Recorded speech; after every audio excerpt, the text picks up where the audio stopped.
There are places built to be beautiful, and places that become something else entirely. Up in the Ozark Mountains, past the winding roads and steep ravines, there's a building that's watched over Eureka Springs for nearly 140 years. Stone walls, iron balconies, wide porches facing miles of untouched forest. By all accounts, it should feel like a sanctuary, but it doesn't. People come for the view and leave with something they can't explain. They see figures in the hallway, feel hands in the dark, hear footsteps in the attic when no one is there. One room makes guests scream. Another has a mirror that won't hold your reflection. Down in the basement, beneath the beauty, there's a morgue, and not the kind built by architects. Because the man who ran this place once called himself a doctor. He promised miracles, but what he delivered was death. And the people who came here looking for healing, some never left. This is a story of fraud, fear, and unfinished business. Of a building that's changed names, changed faces, but never escaped what happened inside. They call it the most haunted hotel in America, but behind the ghost tours and flickering lights, there's a history that's even stranger than the legends. This was no ordinary haunting. It began with a man who played doctor without a license, who ran a cancer hospital without medicine, and who may have filled a basement with more than just lies. This isn't just about apparitions. It's about consequences and what gets left behind when the cure is worse than the disease.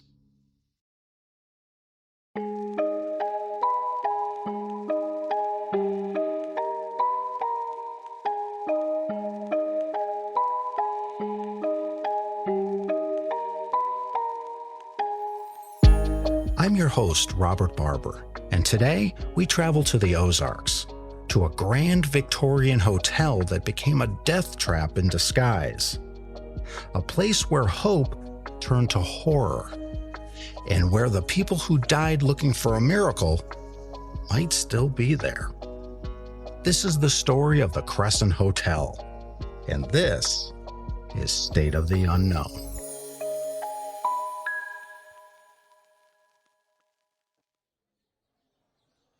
The town of Eureka Springs was founded on a promise, the promise of water. In the late 1800s, the American South was clinging to the last breath of frontier belief. And in the hills of northwest Arkansas, people claimed they'd found healing springs. Waters that could cure, waters that could cleanse, waters that could save you. Word spread faster than rail lines could ever reach. And soon, thousands were making the pilgrimage. The sick, the desperate, the hopeful, all willing to believe. By 1880, Eureka Springs had exploded. Boarding houses were packed. Doctors, real and fake, set up shop. And investors saw an opportunity. That's when the Crescent Hotel was born. It was massive for its time, built from local limestone hauled up the mountain.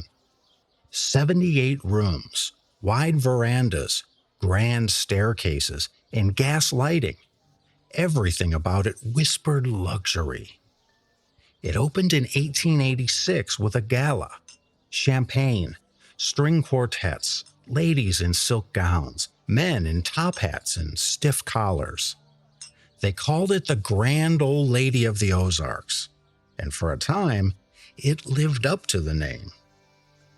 But the springs stopped healing, or maybe the illusion just wore off.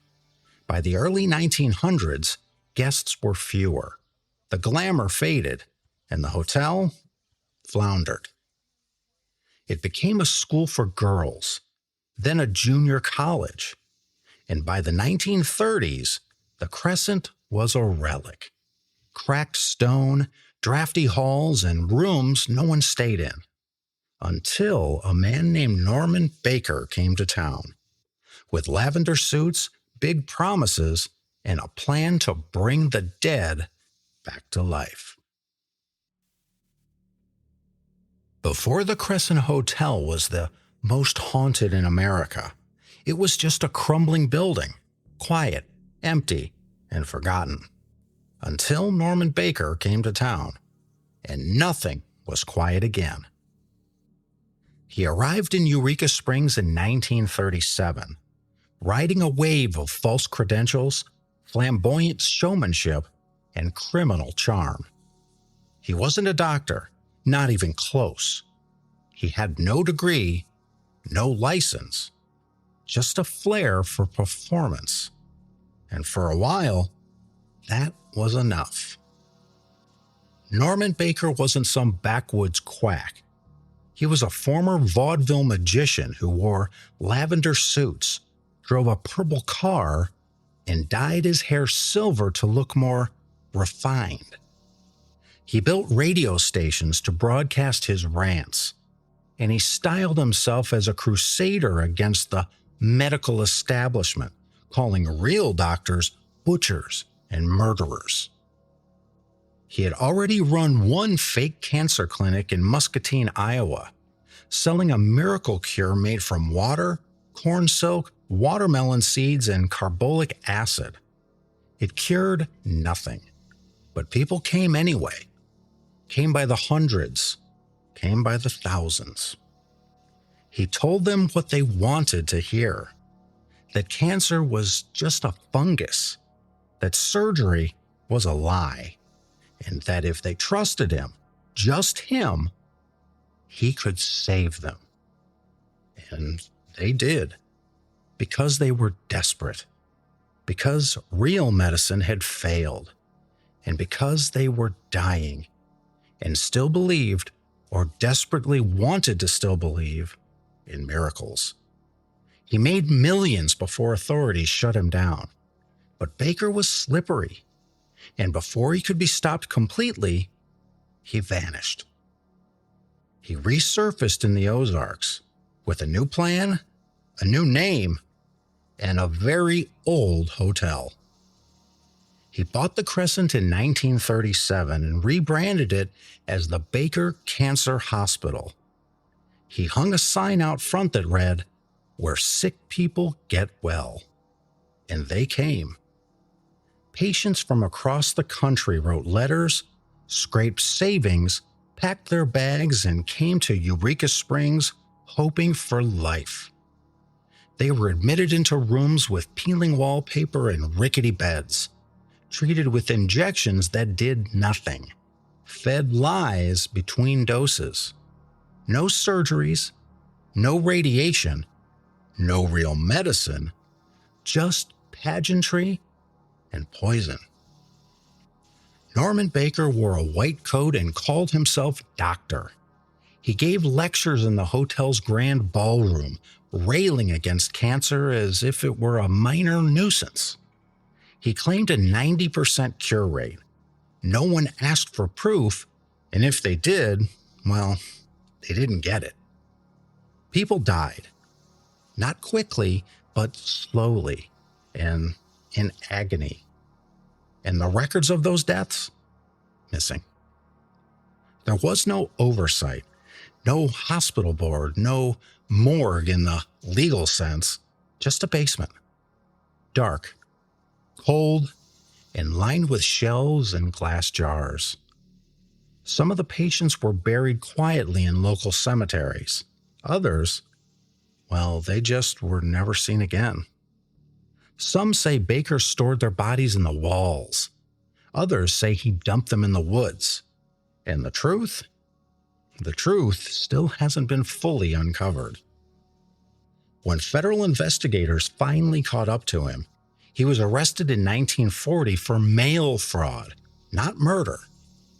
He served 4 years, then walked away, rich, unrepentant, and untouched by the lives he destroyed. The hotel was left to rot. The rooms stood empty, but what Baker left behind, well, that stayed. And the people who came there looking for salvation, some never left at all. The Crescent Hotel was supposed to be a place of rest, a mountaintop sanctuary above the noise, the sickness, the fear. Instead, it became something else, a place where the dying came last, where pain echoed in the hallways, and where the real treatment happened underground. Norman Baker called it the examination room, but everyone else would come to know it by another name, the morgue. The basement of the Crescent was cold by design, cut into the stone buried beneath the Ozark soil. It should have stored wine, maybe coal. Instead, it held steel gurneys, surgical trays, and the bodies of those who never made it back up the stairs. Patients entered the hospital with hope. They'd been promised life, promised that they wouldn't suffer, that Baker had found the cure no one else had. But his miracle injections were nothing more than colored water, and as the weeks passed, the signs became harder to ignore. Hair fell out, sores spread, voices weakened into whispers, and the pain, well, the pain only got worse. The nurses, if they could be called that, moved quietly. They didn't comfort, they didn't explain. They simply wheeled the gurneys where they were told. And when the pain became too much to hide, the patients were taken downstairs. Some were sedated, others were not, but none of them ever came back. And what happened in that basement? That's the part no one ever wrote down. There were rumors about bodies dissected without consent, about organs preserved in glass jars, about patients buried without names. There were whispers that Baker's research wasn't about healing, but about finding new ways to lie, to stage procedures, to silence those who had questioned him. When investigators raided the hotel in 1940, they found something chilling in that basement. Jars, dozens of them, labeled with patient numbers, filled with body parts suspended in fluid. Baker claimed they were specimens, evidence of his success. But the labels didn't match any medical standard, and the records that could have explained them, gone. And the worst part? That wasn't the end. In 2019, more than 75 years after Baker's arrest, a landscaper working near the hotel made a grisly discovery. A cache of bottles buried underground, each one filled with tissue, tumors, and something else. Human remains, preserved, hidden, left exactly where Baker had put them. It wasn't just a ghost story anymore. The Crescent's haunted reputation was real, and it had teeth. Some of those remains were reburied. Others are still being studied. But what they prove is this. This hotel isn't haunted because of rumors. It's haunted because it should be. Death clings to its foundation, to the beds, to the walls, to the basement where the forgotten were cut open, bottled, and buried. And if you listen in the silence of those stone halls, you might hear them. If you ask the front desk at the Crescent Hotel today whether it's haunted, they won't deny it. They'll hand you a brochure. Ghost tours leave every night at sunset. Paranormal groups rent out rooms by the week, and the hotel doesn't run from its reputation. It leans in, because too many people, too many normal, skeptical, grounded people have seen things they can't explain. The most active room in the hotel is room 218. Guests report doors slamming by themselves, footsteps pacing above their heads, even though they're on the top floor. The light flickers when no one's near the switch, and sometimes, in the middle of the night, the bathroom door creaks open. Not fast, not violently, just slowly, like someone checking in on you. Room 218 is said to be haunted by Michael, a stonemason who worked on the original hotel back in 1885. The legend says he fell from the roof during construction and died on impact, right where the room now stands. Staff says he's mischievous, playful, harmless. But guests have reported waking up pinned to their beds. Others say they heard a man laughing just behind their headboard. Downstairs, the vibe changes. In the basement, where Norman Baker stored his patience and his secrets, things feel darker, colder, more personal. The morgue is still there. The steel autopsy table, the walk-in cooler where bodies were kept. Even some of Baker's original medical equipment is on display. Visitors report hearing moans, feeling hands brush their necks, seeing faces reflected in mirrors that vanish when they turn around. One ghost has been seen more than most, the nurse. She appears in 1930s-era uniform, pushing a gurney through the halls at night. But there's no sound, the wheels don't squeak, her shoes don't click. She simply glides, and then disappears through a wall. In one incident, a guest staying near the basement woke in the night to find her standing at the foot of his bed.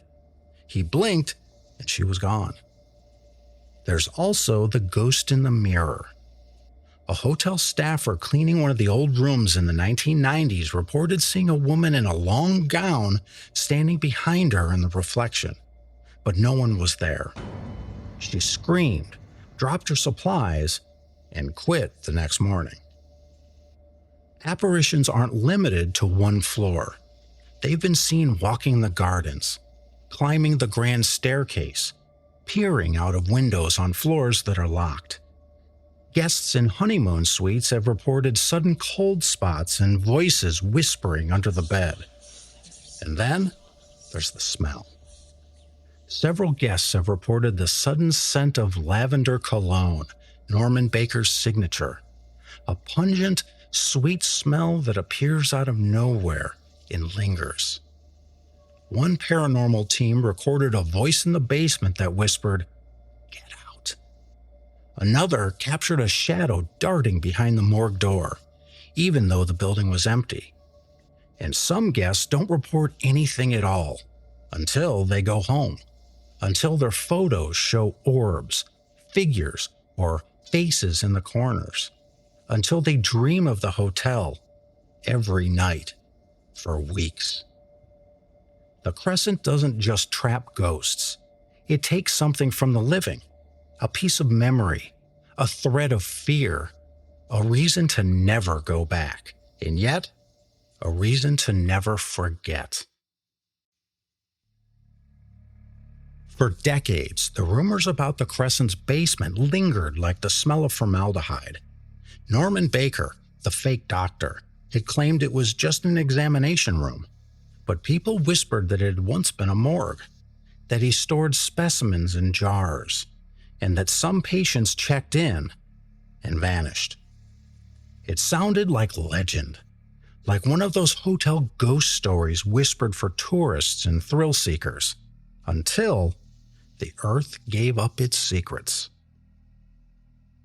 In February of 2019, hotel landscapers were clearing brush along the northern edge of the Crescent's back lawn, an area just beyond where the original hospital garden had once been. A shovel hit something hard, glass, then another, and another. Beneath the soil, packed in clusters like bones in a mass grave, were dozens of vintage medicine bottles. Many were intact. Others were cracked open, their contents dark and still slightly fluid after more than 75 years underground. Inside, tissue, bone fragments, tufts of hair, and slivers of flesh suspended in thick preservatives. The bottles were unmistakably from the Norman Baker era, matching those shown in his advertisements and hospital photographs. Some were labeled with patient numbers. Others had cryptic notes. Most were anonymous. It wasn't just a haunting anymore. It was evidence. The Arkansas Archaeological Survey was brought in to examine the find.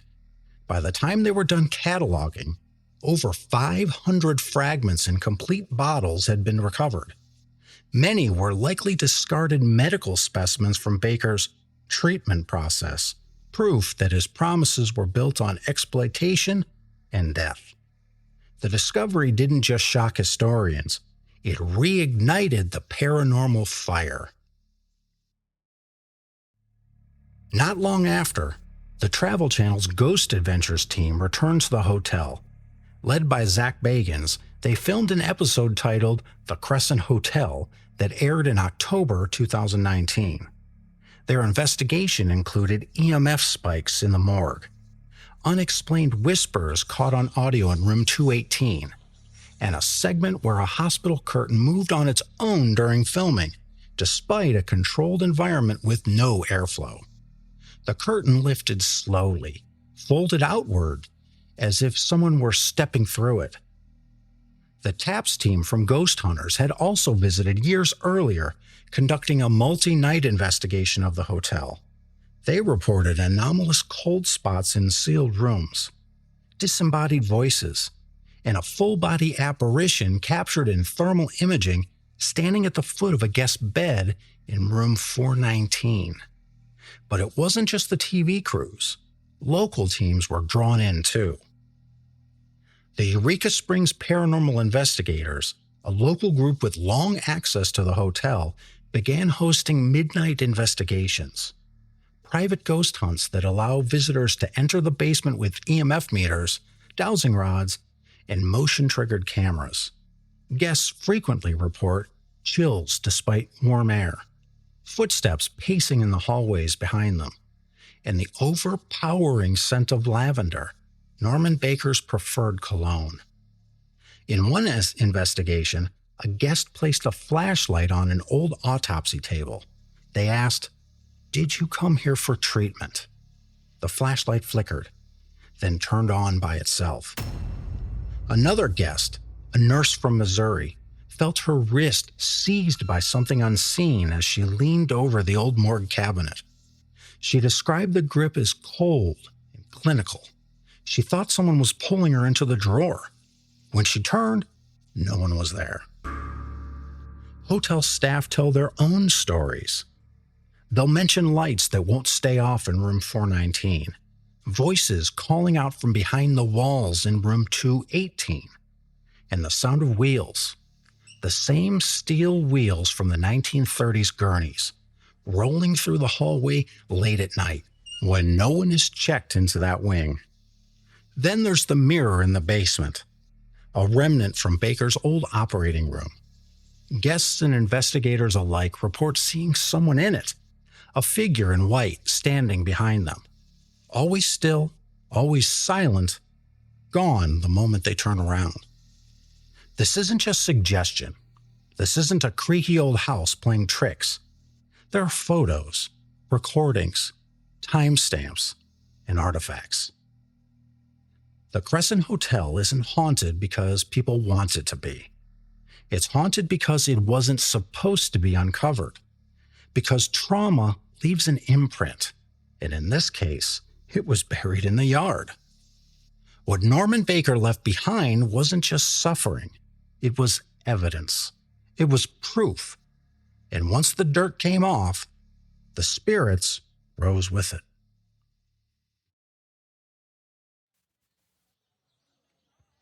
So, why does the Crescent Hotel seem to hum with something unnatural? Why do people, skeptics, believers, staff, and tourists walk through its halls and feel something watching. Is it truly haunted, or is there something deeper, stranger, and maybe even unexplainable going on? Let's look at the theories. Theory number 1, the residual energy theory.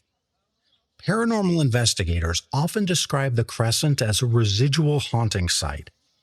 That's the idea that trauma leaves a fingerprint, a kind of emotional echo that imprints itself on the environment. According to this theory, what you experience at the Crescent isn't a conscious spirit. It's the replay of pain, of suffering, of desperate patients pacing their rooms, nurses tending to the dying, and bodies moved through the morgue below. It's not interactive, it's a recording. And the hotel? Just the playback device. There's even some scientific speculation behind it. Some researchers point to the quartz-rich limestone beneath the hotel, materials that may be able to store electromagnetic energy. It's speculative, unproven, but intriguing. And it matches similar claims at other famously haunted locations built on similar rock. The Myrtles Plantation, Gettysburg, even the Stanley Hotel. Theory 2. Intelligent spirits and unfinished business. Others believe the spirits at the Crescent Hotel aren't just echoes. They're conscious, present, aware. This theory centers on the idea that certain spirits stay behind when something is unresolved, usually trauma, injustice, or sudden death. At the Crescent, that list is long. Patients who are lied to, bodies never buried properly, lives ended without dignity, name, or closure. If ghosts are real, this would be prime territory. And then, of course, there's Norman Baker himself. People claim to smell his lavender cologne, to see a man in a white coat pacing the halls. Could he be lingering too? Not out of guilt, but ego? A man who couldn't let go of his stage? Theory number 3, psychological projection. Now let's flip the lens, because skeptics, and there are many, offer a different explanation altogether. They say the Crescent Hotel is haunted because it's supposed to be. It's old, it's isolated, it's filled with strange architecture, cold spots, flickering lights. Add in a tragic past, ghost tours every night, and stories planted in your brain before you ever check in. And you've got the perfect recipe for psychological suggestion. The human brain is wired to seek patterns, to complete incomplete information, especially in low light, in unfamiliar spaces, and under emotional stress. A creaking pipe becomes footsteps. A draft becomes a hand on your neck. A dream becomes a memory. This is what psychologists call priming. We see what we expect to see. We feel what we fear we'll feel. Does that mean the Crescent isn't haunted? Not necessarily. But it means we can't always trust our senses, especially when we've already been told what we're supposed to experience. So which is it? Echoes of trauma? Active spirits? Primed perception? A hoax that became something more? Maybe it's a little of each. Because here's the truth no theory can fully explain. Thousands of people, many of them sober, skeptical, and perfectly sane, have experienced things at the Crescent Hotel that they cannot explain. And whether those things are paranormal, or psychological, or both, they feel real. They leave marks. They linger. And in a place with as much buried pain as this one, maybe the real mystery isn't why the Crescent Hotel is haunted. Maybe it's why it took so long for anyone to believe it. The Crescent Hotel stands as it always has. high on a hill, stone bones against the Arkansas sky. It's beautiful. It's quiet. And for those who don't know the story, it looks like a place that was made to heal. But healing was never what happened here. In the 1930s, desperate people came to this mountain to be saved. They wrote letters, packed bags, held hands with loved ones as they walked through the front doors of a hotel dressed up like a hospital. They trusted a man in a white coat, and in return, they were used, abandoned, erased. Some died slowly, some were buried quickly, and some weren't buried at all. Their names were lost, their bodies bottled, and their suffering repackaged as a miracle. Today, the Crescent Hotel is a landmark, a spa, a wedding venue, a place where people check in for romance, relaxation, or ghosts. But beneath the paint and the polished wood, the past is still there, in the stone, in the silence, in the basement that still remembers. Maybe that's why it's still haunted. Not by spirits, but by unfinished stories, by the weight of lives taken too soon and promises that were never kept. And maybe, if we listen closely enough, we can still hear them, asking for the truth, or just for someone to say their name. This is State of the Unknown. Every other week, we explore America's shadows, legends born in basements, fields, and forgotten towns. These are the stories we're drawn to because they never really let go. And if you want to keep the conversation going, follow us on Instagram and Facebook at State of the Unknown Podcast. Join other listeners, share your stories, share your theories, and be part of the weirdness between episodes. If you enjoyed this episode, the best way to support the show is to follow, leave a review, or share it with someone who loves a good mystery. It helps more than you know, and it keeps these stories alive. And if you ever find yourself in Eureka Springs, ask for room 218. But maybe don't stay the whole night.